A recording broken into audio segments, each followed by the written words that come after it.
recording in progress. If anyone wants to leave, now's the time, but I would advise you to stay. We're about to have a very interesting presentation followed by a discussion. If you are willing to participate, with Haris and Krina from BIT, previously TaxiBit, about reinventing urban mobility.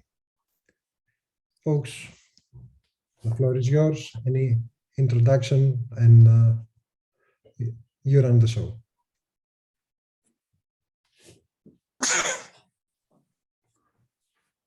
Hey, Harry, do you want to start? Yeah, just a very quick one from my side because Krina will kick off the presentation. My name is Haris Latinopoulos, and I have been working at BIT as a data scientist for about a year now. And both Krina and I have joined the new verticals team at BIT, which Krina will explain now what it is about. Okay, so a very good introduction from my side as well. I'm Krina Teldor. I've been with BIT for the past year. I'm also a data insights analyst in the new verticals team. And let's see what we have prepared for today. So let's say a few words about BIT, what it is. It's a mobile application, a technology company with a ride-hailing service. We are currently active in 6 different countries in 23 cities. And these are Greece, as you may already know, Mexico, Peru, Colombia, Chile, and Argentina. And currently we have 3 active technological and innovation hubs based in Athens, Amsterdam, and also the new one in Mexico, with our headquarters being in Athens, of course. For me, sorry to interrupt. Could you speak a bit more closely to the mic? Of course. Thank you. Sorry. So our mission is to develop a seamless mobility for safe and sustainable urban life, while we have our passengers as a priority and their experience. And we try to create a connected Latin America where the only question would be where next, as a buzzing ecosystem that provides mobility to everyone in an affordable way. So who are we? We are DNA team, that stands for Data Insights and Analytics. We are 30 people almost, that it's consisted of data analysts, analytical engineers, data engineers, and also data scientists. And we are consisted of 6 major teams. Those are product intelligence, business intelligence, growth science, marketplace dynamics, strategic insights, and of course, new vertical that you have already mentioned. Each one of those teams specializes in specific business area with different expertise and different needs each time. So why do we exist? We are a data-driven company, and we don't only use data for reporting, but as a strategic necessity as well. It is a part of our culture, and we always try to diagnose, frame, and optimize the whole BIT ecosystem. We want to provide a holistic view and for our system dynamics and our customer life cycle. We partner with different teams among BIT, and our goal is to deliver automated data, models, services, and also frameworks to enable data-driven teams and encourage new business and ideas to surface. Our pillars are truth, diversity, honesty, proactiveness, efficiency, shareability, and also quality. So what we do, let's take a look on a day-to-day process of each DNA member. All the teams usually work with one or more of those parts of our data ecosystem. Our data ecosystem starts with always with an ETL process that usually gets automated and optimized in the future in order to feed automated reports, usually in Tableau, where we use them to provide analytics and insights for further deep dive processes. And then we optimize all those processes with data science algorithms and techniques. Let's take a look on the technologies. Mostly for ETL, we use PrestaSQL, Presto Engine for AWS cloud services, with GitHub, of course, repository. And then for reporting, we have Tableau, Mixpanel, and Kepler, for example. And for data science, a simple overview of the technologies would be Python, PySpark, R, Kubeflow, and other machine learning libraries. So out of the 6 teams we mentioned before as DNA, 3 of us are purely analytics teams. Let's take a look on who these are. We have marketplace, we have growth, and of course we have the new verticals. Each one has a different focus. Marketplace focuses on market demand and supply balance, and they collaborate with other operational teams in order to help the market grow in general, and also experiment with proposals for specific areas, hours, or different days of the week. Also, growth science focuses on the user lifetime journey from acquisition, activation, and re-engagement. And they work very, very close with other business teams in order to provide with insights, the segments, reporting, and also experimentation as well. And then we come to new verticals. So what is new verticals that we have been mentioning for so long now? New verticals, as a definition, is an innovative business idea, an innovative business model. We are committed to unlock the true potential of cities and reduce any friction with transportation infrastructures of Latin America. BIT invests in the development of business model innovation, and we want to revolutionize mobility solution from transporting passengers from point A to point B, with always keeping in our minds their experience. So let's see more precisely one of our innovative services in the new verticals team, that being BIT Tesla.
Sorry about that. Okay, so this is that was a look for the new verticals business model. So what is it exactly? We try to start from Mexico City and invest in sustainable transportation innovation in Latin America. And then almost 1.5 years ago, we launched the very first private fleet owned by BIT with exclusive hired and trained drivers in a private all-electric vehicle premium service or to operate in the city of Mexico. That fleet is consisted of Tesla cars, and it was launched on October 5th of 2020. So what does it offer us? It offers to control the supply. We can schedule the fleet. We can direct the cars to go to directions where we believe and we forecast we will have a great demand, but also do it in a safe and comfortable way and stress-free for the passengers. What we aim is to maximize the satisfaction of the passengers with high-tech luxury of the Tesla vehicles and the Tesla experience, while we also contribute to a more green and eco-friendly solution for ride-hailing each time. As an analytics team, we focus on the new vertical services, and we want to provide detailed reporting, advanced methodologies, and insights for all stakeholders. So what we've learned 1 year having the BIT Tesla fleet active operating in Mexico is that more control and more ideas and more innovation comes with many, many more responsibilities. We have a lot of operational costs. There's a lot of design and planning that has to take place in order for the fleet to be as optimized as possible, and there's always room to grow. what we try to solve is always being our customer's shoes, always try to leverage anything that comes from their experience, and also try to bridge any cultural differences and city knowledge that we lack since we're based in Athens and the service operates in Mexico. So let's see what 1 year worth of challenges mean to us. The first destination ever with a Tesla was a green park forest in the city of Mexico, where the first passengers chose to go. We choose to see that not as a coincidence, but as an indicator that there is a lot of room to grow for a green and eco-friendly service. To be precise, that park is the main land of Mexico, let's say. And also another achievement is that our drivers have managed to drive around in big Tesla cars for 3 million kilometers around the city. That means that more than 250 fully trained drivers managed to drive 68 full laps around the Earth. Another interesting thing we have noticed after 1 year of operations is that the peak days of the week are Friday and Saturday as a KPI, which means that most of our people of interest, of our passengers, do not choose the Beats Tesla service to be a part of their free time and leisure trips or social events. We have also noticed that the peak time of the day for the most demand for Tesla cars is 6 p.m. And also the day, as a highlight, the day with the most requested rides was 5th December of 2020, just 2 months after launching the service. So let's go in our passengers' point of view. What do they love more about the big Tesla? It's of course the air conditioning and the open view roof that the Tesla technology provides. Also, they really love playing their own music with a collaborative playlist through Spotify while they're on a ride. Fun fact, one of those lists was what we were listening in the beginning of this event from the Beat MX profile on Spotify, where we had some DJs create a lot of awesome new tracks specific for the Beats Tesla experience. Well, and also another fact is that the most common lost and found object being mobile phones and wallets. Well, no, there's no surprise there. But the weirdest thing that has been forgotten inside the Beats Tesla car was a Victorian horse that none of us could have foreseen that.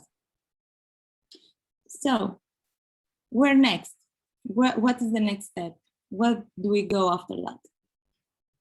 We are growing the new verticals model, adding a new electric brand new actually electric fleet in the game, that being Bit Zero. With Bit Zero, the company takes an extra step into keep offering the passengers more reliable alternatives at affordable prices.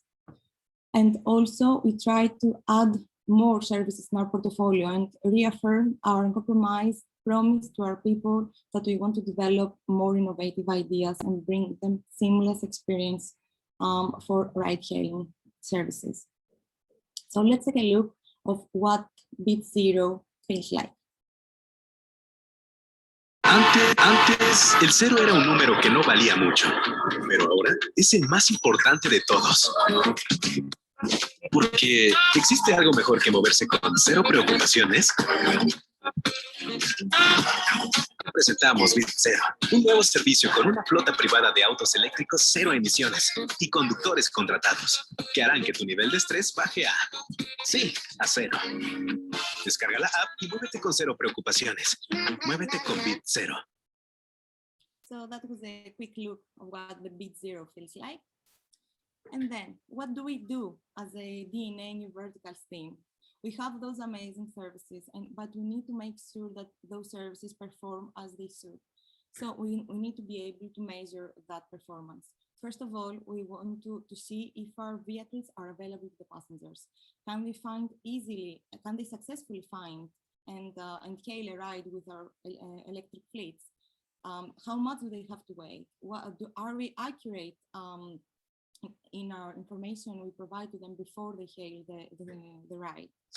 And are we able to properly balance demand and supply? Of course, then we need to make sure how efficient we are in that service. How efficiently are we utilizing our fleet? We don't want our drivers driving around the city without a passenger on the back seat. We want them to be able to provide as many successful rides as possible throughout their shifts. Also, how good are geographically cover the city? And of course, how resilient are we to respond, adapt, and readjust our services for special events or unplanned events or accidents or even congestion and high traffic that the city of Mexico sadly suffers from. And then, last but not least, there is a customer experience. Do the customer value the premium service you try to provide for them? Are they loyal to us? Do they take the most out of its Tesla or Zero ride that they hail from us? What is the rating they give us? And also, are we successfully able to match any passenger profile to the proper fleet they would like to ride hail a ride with? Many people might prefer the Tesla, other people might prefer the Zero service. So we need to be able to profile them properly and map them with the service they would like and they would enjoy the most. So this whole thing creates a very, very complex system, and it's a living organism, and we need to be able to deep dive and interact with it and make it even better each time. So let's give the mic to Harris, and he will explain to you more issues you have faced so far. Thank you. Thank you very much, Karina. So I'm already controlling the slide from what I see. Just a moment. Yeah. Yeah, so Karina has talked so far about the services we provide and the different functions within our team. I would like to continue by focusing also on the type of problems that we have to solve. And I would like to start with a few words about complex systems and why we operate in a complex system and what does that mean for us. So the definition of a complex system is a system that is composed from different elements that may interact with each other. And a very characteristic example is the human body, let's say, so because we have molecules interacting within cells, tissues, organs, so all of these components work together so that the human body can function in the way it does. Another example is cities, and cities can be also complex in different ways. So you have the human factor, and you have like people interacting within cities, exchanging ideas, and creating growth and innovation, but you also have physical infrastructures like transportation networks, energy networks, that all of them coexist so that we can seamlessly live and move around them. And ride hailing is part of a city, so that's why our system is also complex. If you think about it, we have thousands of users that are moving around every day, and they're using their smartphones to make economic decisions. We also have the drivers that are searching for a ride, and they make decisions that are affected by the riders' decisions. And all these interactions that take place in the physical world also affect the digital world, our side, because we have a set of signals that we can send to the system. We also need to make a lot of decisions in real time, and there is a huge number of factors that goes within these decisions. Yeah, the main attributes of a complex system is that they are dynamic, non-linear, and they have an inherent unpredictability. And this means that even though we can predict a lot of stuff, there are always things that we will not be able to predict, even by using like state-of-the-art machine learning methods. And one way to overcome that is to like include some systems thinking. So by using like a bottom-up organization approach, but I will come to that again at the end of the presentation, and I believe it will make more sense at that point. So move to the next slide.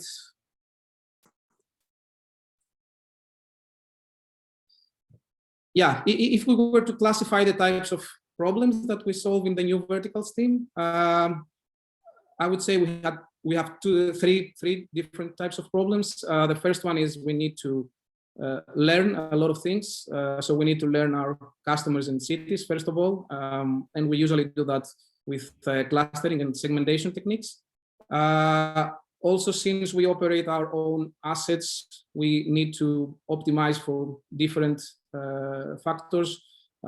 Two use cases that I have included here are fleet scheduling and the area that we operate in. And finally, we have experimentation, because we constantly want to push our boundaries and experiment with new policies and algorithms. So for that, we have developed our own simulation engine. One way actually for experimentation is that. All of the use cases are about City of Mexico, where we launched Beat Tesla last year. So why do we need to learn our cities? Cities in general tend to be very diverse, but this is even more profound for Latin American cities. So if you take City of Mexico, you have about 20 million people living there, and it's one of the cities in the world with the greatest social divide. For example, you can see this picture here. You have a lot of cases where you have penthouse suites, and at one side of the hill, and at the other side of the hill, you have like the vast barrios with slum housing. Sometimes the only thing that separates them is, for example, a deep valley or any other infrastructural separation. This is probably an extreme example of diversity, although it is very important for us, because we need to understand these separations to be able to guarantee for the safety of our service. But there are so many other levels that diversity is important. So we need to understand where is the heart of the city, where does the nightlife take place, where are the business districts where people commute to, and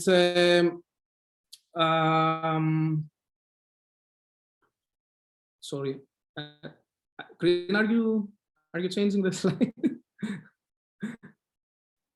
Yeah, sorry, that was my mistake. Yeah, and all of these things, it's very difficult to understand them from a map unless we add some data layers on top of that. So like visualization on maps is something very important for Beat. Some tools that come in handy is, for example, the H3 tool that we use, which uses a hexagonal mapping. So we try to understand our data based on hexagons, and you can zoom in to different hexagon sizes within the city areas. Then we also use tools to like do these plots like the one you see here in the screenshot. We can do that in Tableau or in Kepler, which is an open source geospatial analysis tool. After the first step, which is to visualize, we also want to gain more insights by clustering. Because clustering allows us to differentiate our local strategies. So for example, we can differentiate the way we do pricing or incentives based on these clusters, and we can capture a greater audience and optimize our performance. Also, it can help a lot with experimentation because we can run tests for small parts of these clusters, and then we can generalize for the rest of them. It helps us to define strongholds, so areas that are already strong performing, so we need to keep doing what we're doing, but we also are able to identify battlegrounds, which are areas that we need some improvement, so we have to apply radical actions.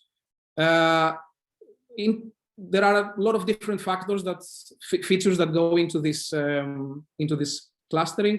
Some examples are representations of indicators of demand, efficiency of the system. It could be city characteristics, and most importantly, the time dimension, because like the movement patterns can vary a lot from along the day, and moving.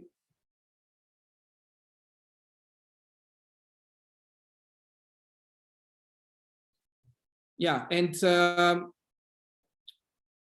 I have like the summary of the technologies and the methods that we use for this project. Usually we do the analysis in Jupyter Notebook using Python, but also sometimes we use Kubeflow, which allows us to build a notebook in a Kubernetes cluster, and this is better for sharing and collaboration.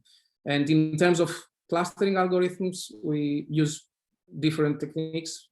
Some examples are K-means and DBScan.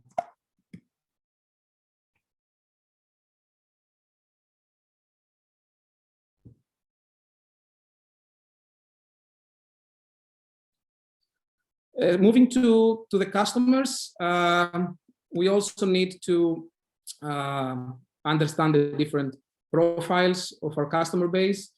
So we have 3 different segmentation types. We want to understand, since we have like a wide portfolio of services, we want to understand how our users, like if they have any preferences towards them, or if they have like a mixed use of them.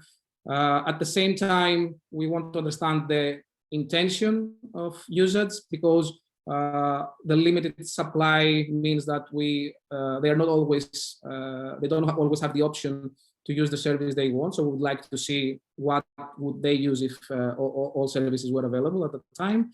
And we also want to understand their behavioral patterns, like for example, where do they tend to travel to, and at what time of the day. Again, there is a wide range of features that go into the model. We want to identify these different profiles by looking at their loyalty, so how frequent they are, their habits, so if there are like certain places of interest that they tend to visit, their needs, and their expectations and preferences. So customer segmentation is a multi-step process. We first of all need to collaborate with other teams, other stakeholders like the growth team, to understand the objectives of each of these profilings. We then go and decide on the features that we're going to use for our models, and we also do some feature engineering to synthesize new ones. We decide on the model types, and sometimes when we have a lot of different variables, we want to reduce our dimensionality so that we have more stable clusters, and we use techniques like principal component analysis for that. After we finish with the analysis, we also want to communicate this with the stakeholders, so that they can understand the lifetime value and the retention curves of these different passenger segments.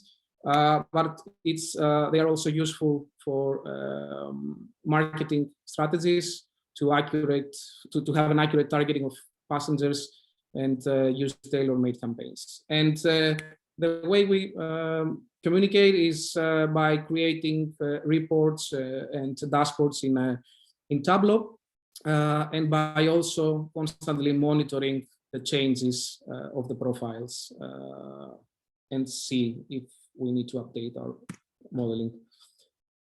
Moving to the optimization types of problems, I would like to start with fleet scheduling. So we're operating with different electric fleets, and the reason that scheduling and fleet management is important is because if we do it poorly, we're going to end up with high costs, poor flexibility, and an inability to grow.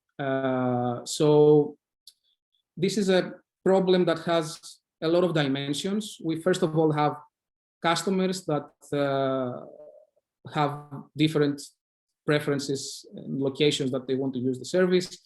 We have the vehicles, so we operate with a certain capacity, and the vehicles have their fixed and variable costs. We have the network, the charging infrastructure. So like we have the hubs where the vehicles have to go back and charge when they finish their shifts, the number of chargers that we have, and the average charging time that a car needs before it's able to do another shift. Finally, we have the drivers who have their own limitations and their own preferences. And we also have like working regulations for like the number of days they have to work and the rest days, and many more constraints. So like if you add all these constraints together, you end up with a quite complex optimization problem. The way we solve it at the moment is by combining heuristics that we built in Python and Google OR tools, which is an operational results tools developed by Google. And this tool actually can solve from very simple problems like linear programming to integer programming, and even more complex ones like vehicle routing and scheduling. And it also gives you the option to use different programming languages like Python, C++, C#, and to choose the at the end the solver that you want to implement on top of that. And there is a combination of commercial solvers and open source solvers that they provide. So one of the reasons that this project is very important, one extra reason actually, is that it gives us the possibility to empower business process automation, because these processes are inherently manual. So by automating some of them, we empower the local operations team to use their time and skills for different tasks. The second optimization problem is the area of operation. And I would like to start again by saying that Latin American cities are very large, dense, and sometimes they have crazy congestion levels. So if we want to maintain a high quality of service, we need to define some boundaries and a perimeter within which we are gonna operate. So the methodology we employ here is network theory, which is a common way of dealing with complex systems. In a sense, we represent our physical map with a graph representation where the different hexagons are the nodes and their connections are the edges. And these representations gives us the opportunity and the ability to design some algorithms that find interconnections between different areas of the city, and also to identify self-contained communities. And so we start by treating this problem in an algorithmic way, and we then continue with simulations that allow us to see the effect that the changes in the operation area have in our performance. But what is also very important about this project is that it's a very good example of how a data-driven product can coexist and co-evolve with the local business insights. Because at the end of the day, the local teams, they have a better knowledge and understanding of the city. So there is an iterative process where the algorithm gives a solution and then we get a feedback loop from the locals, and we continue until we get to a final solution. And this is also more dynamic because we have to continuously monitor and evaluate and even update this area of operation in case we grow in demand or we decide to scale up in terms of supply. So again, this is heavily based on Python. So these are the tools and the methods that we use. Finally, so far I have presented two optimization methods, fleet scheduling and area of operation, but there are many more things that, many more signals that we send to the system. Some of them are pricing and reallocation of the vehicles. So it is in the nature of the business to sometimes do changes at the same time or in a closed period of time. And that makes difficult, if there is an unexpected effect on the system, it makes it difficult to attribute this effect to what was actually the cause, the root from which it originated. So that's why we have developed the Stimulation Engine. So the Stimulation Engine is essentially a virtual representation of what is happening in the actual world. And because of that, it gives us the possibility to conduct virtual experiments. And that is very useful, especially when a similar experiment on a real system would be impossible or impractical because of high cost and time. Apart from that, it gives us the ability to try new tools and algorithms for optimization and to isolate all these different interacting components that make the system complex. We can also do more cool stuff that we are experimenting at the moment by using reinforcement learning, so we can make our agents more intelligent. So instead of only follow the rules of the environment, they are learning from their experiences, and we learn along them. A few words about how the simulation tool works. It's also built in Python using the SymPy library. And it's a combination of an agent-based model and discrete event simulator in terms of the framework. So as we run the simulation, we are constantly logging all the events that take place. And by events, I mean everything that happens in the real world, even if this is a request from a passenger or a pickup from a driver. We also run multiple scenarios so that we add the stochasticity, and we aggregate the results of the multiple scenarios to get the final picture. And we have agents for visualization. So we create both static maps that we can then go and plug to Kepler to understand better visually what happens. And we also create videos like the one I just showed for communication purposes. Most importantly, this project is a very good example of how we combine all, like a lot of our infrastructure elements. So it's a standalone application that is built with Docker, which gives us the power to have continuous integration and continuous development. We use Argo for orchestrating and for triggering the simulation from the production. And we also use S3 repositories to store the results. So what's next? All the use cases that, everything actually that we have presented with Krina so far has happened within the last year. So we believe that we are in the beginning of the journey. And as a new verticals team, we want to continue to optimize the performance of the system. So obviously we are scaling up constantly, and that comes with challenges. We want to improve our existing models and build new ones where needed.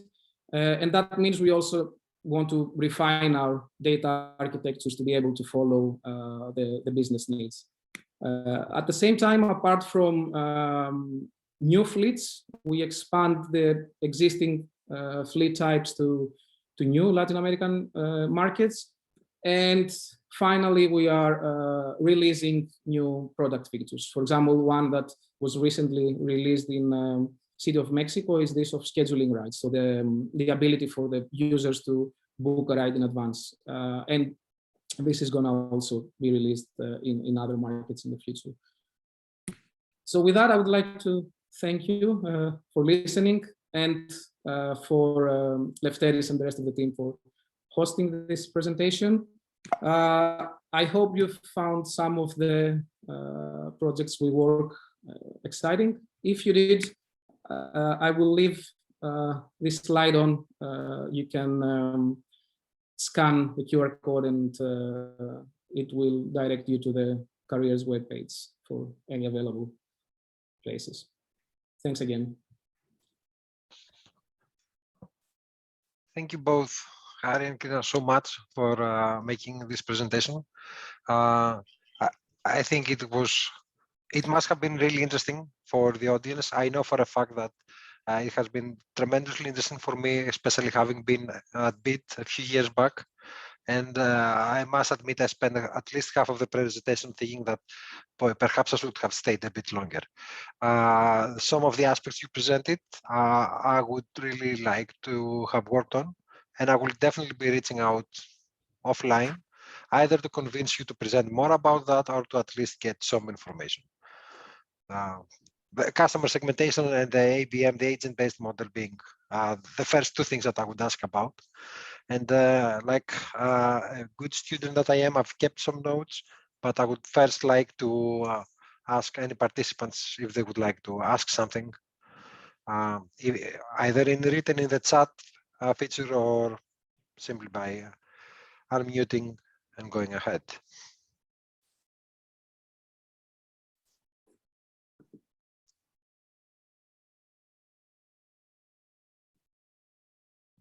Okay.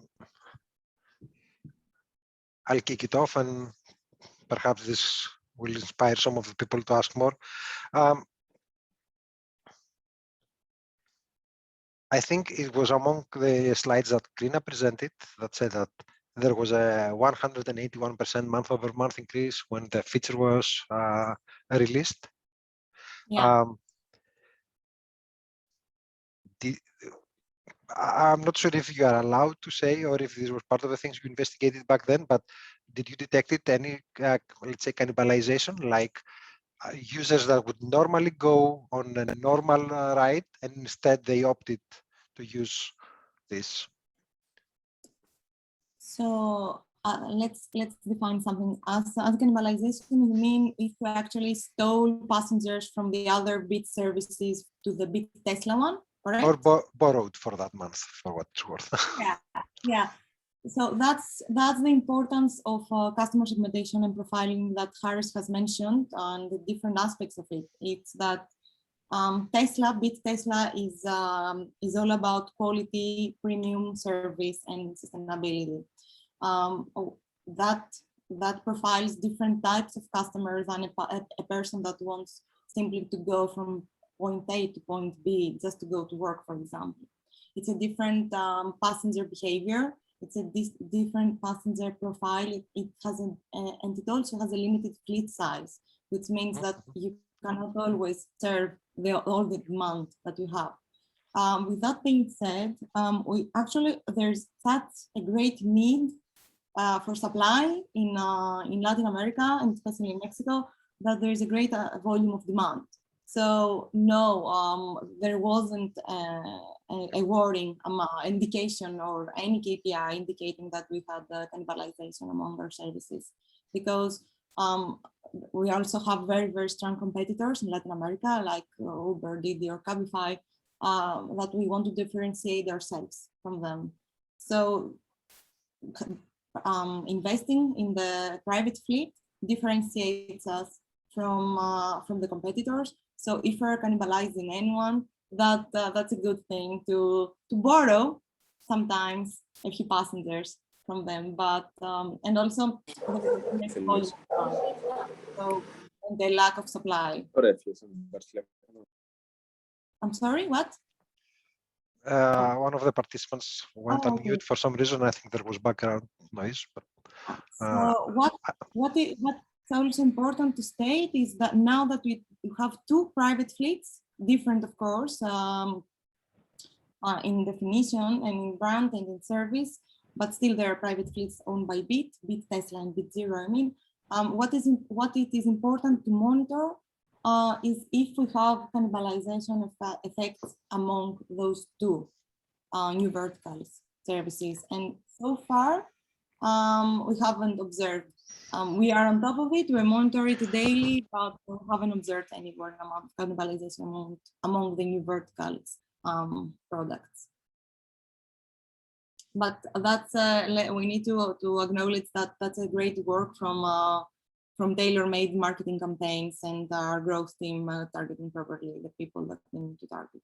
And that's where the segmentation comes in and orchestrates the whole thing. Good. Thank you. I hope I answered your question. Yes, you did, fully.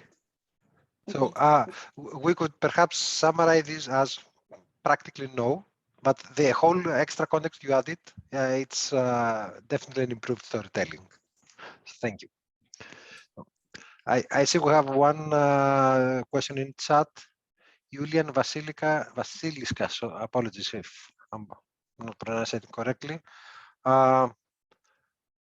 Is the simulation engine related to MatSim? I'm not familiar with that. I'm guessing it's a tool of some sort. Yes, yeah, thank you, Julian. Actually, it's a coincidence because I have worked with MatSim at the past. No, it's not related. In a sense, it is a very similar product, let's say. It's built on a different programming language. So MatSim, from what I remember, was built in Java. So the actually, just to make it clear, the simulation engine is something that we have developed in at BIT, so it's not related to any commercial or open source package. But yeah, like the logic. So MatSim is also an agent-based modeling platform. So the logic is similar, but it's more focused on the ride-hailing aspect of things.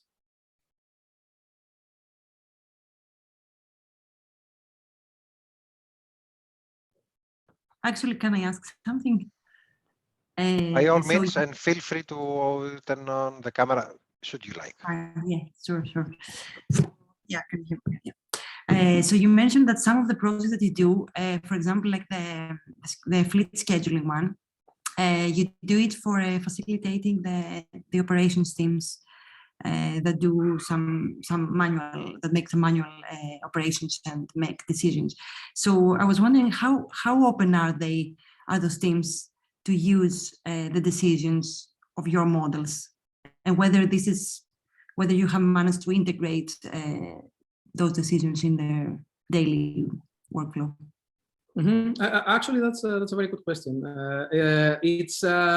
I think it starts from being like more of a consulting process, like because they have their own manual processes to do the operation. So like it starts by being a means of helping the team to do the scheduling in a more optimal way. But the end goal is to automate the whole thing. So like we're not yet. We are not in a stage where we can say it's fully automated, but I think there has been a really good process in automating parts of it and collaborating a lot with the teams to make the the manual and the automated processes work together.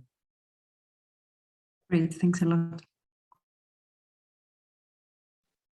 I want to also a second question on the scheduling. I would like to ask basically how you evaluate the scheduling. I mean, there are all the features that you're using to build it, but there is also, as you've said, you're building a plan, then a plan is being implemented that probably it's not as same as the one you've built. So how you evaluate the result? Yes, so in general, apart from the, let's say, the physical constraints of the problem, which have to do with the charging, or even actually the constraints that are related to the drivers, I think the most innovative element of our fleet scheduling is the way we optimize for different business objectives. So this is something that we need to make a decision in advance, and it's also something that is dynamic according to the markets and the priorities every time. So one way of evaluating, it's of course not always easy to evaluate the different schedules. But one way to evaluate it is using the simulation, because an input that goes to the simulation is the schedule of the fleet. So we don't use it so far to optimize the scheduling, but we can use it to test different recommendations and see how it affects different aspects of the performance.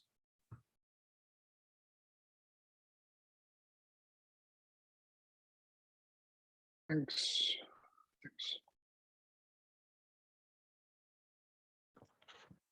And also, just to add on that, we can always. I didn't mention that during the presentation, but we also have an experimentation platform that where we do many A/B tests on a constant basis. So there is always the possibility to test different policies like scheduling through the platform itself. I just talked about the simulation because it's an easier and cheaper way to do it at the beginning.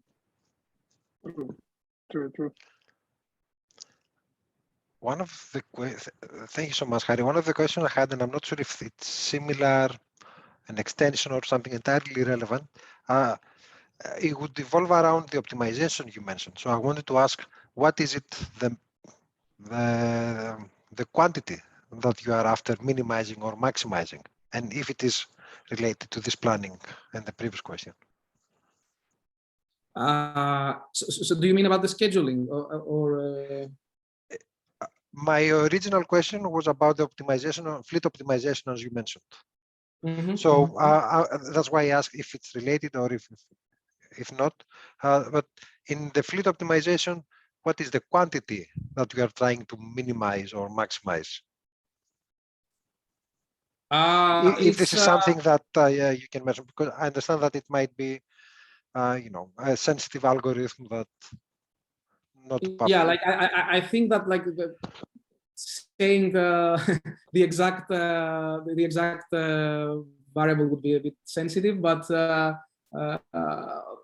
I can give more general information. It's things that have to do with a combination of the demand, the demand side, and also the efficiency of our fleet. So how well we utilize that fleet. Thank you. And apologies if I put you in an even slightly awkward position. No, not my intentions, certainly. Especially when I have a number of other questions that I think are great in my head. But if someone else would like to go first, by all means, please do. There's a question in the chat. Yep. Sorry, I missed that. Stelios, should we read? Would you like to? I mean, you already wrote it, so you probably want us to read it. Regarding customer clustering, K-means, DB-scan, can you mention some important variables in their similarity metric? And if I can double down on that, one of my questions was if there was a surprisingly good feature in your segmentation exercise, something that you were not really expecting to work, but it actually did.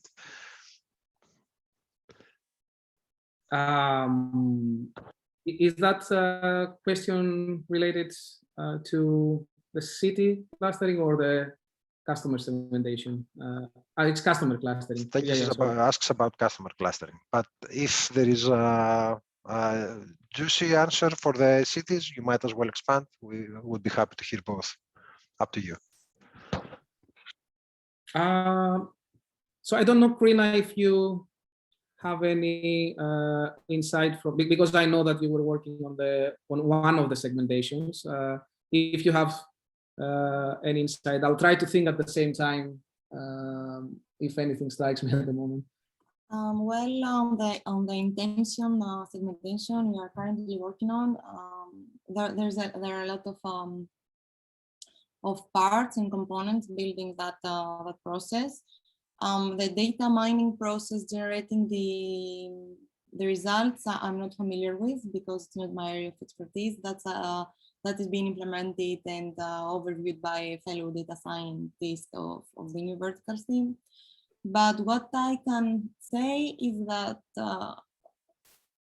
as I'm not sure if I understand the question fully, but in order to segment those people, probably what we want to answer is what was their intended service to use, and did they, as a second step, did they successfully made the ride with their first intended service, or did they have to change and go through with another choice because there was no availability of a non-occupied car of a private fleet bit owned vehicle, let's say. So what we want to achieve with that is better profiling, but I'm not sure I can say about variables and the similarity of the K-means because that's a part of the data mining process that I'm not familiar with. But for the analytics side, we try to group them and see the end success rate, and then we might use that as a means to answer any potential expansion or modification of our current operations. So that's an endless loop of iterations and feedback, and then rerunning the steps every time. So yeah, that's a major project that's still in progress. So we don't have the final outcome yet, sadly, but we will get there. So, but there is like something interesting that came to my mind about the behavioral segmentation is probably the points of interest. So like we have all sorts of geographical information about where the rides are starting and when they end.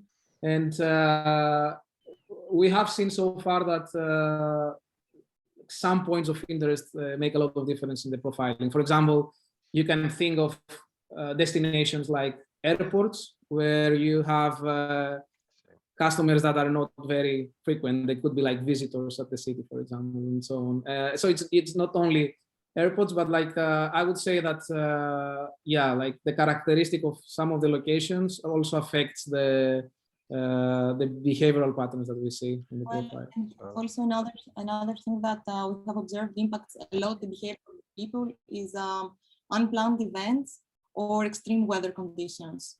So that was an interesting fact. We saw different behavior of people that we have categorized in a different group behave differently when there was an extreme weather condition. And that's nice. That's very, very interesting. We had experienced something similar when the Pope had visited, was it Lima? And any analysis we had was completely blown away. We might as well guess that day. Nice. I don't know if there is no more questions. I guess we can call it a day, and I will keep my offline attempts to bring you back for another presentation about the segmentation itself. I might as well collect votes from the audience. Thank you so much, folks. I think Krina wanted to mention something more. No, I didn't. The hiring. We are always actively hiring. We are always on the lookout for exceptional talents and press eyes to help us solve the problems and enhance our work groups. But we have the scan QR here available. We're not so subtle about that. And Harris already mentioned it. So yeah, if you would like to join our team, just take a look at the careers page, and I'm sure you will find many interesting positions.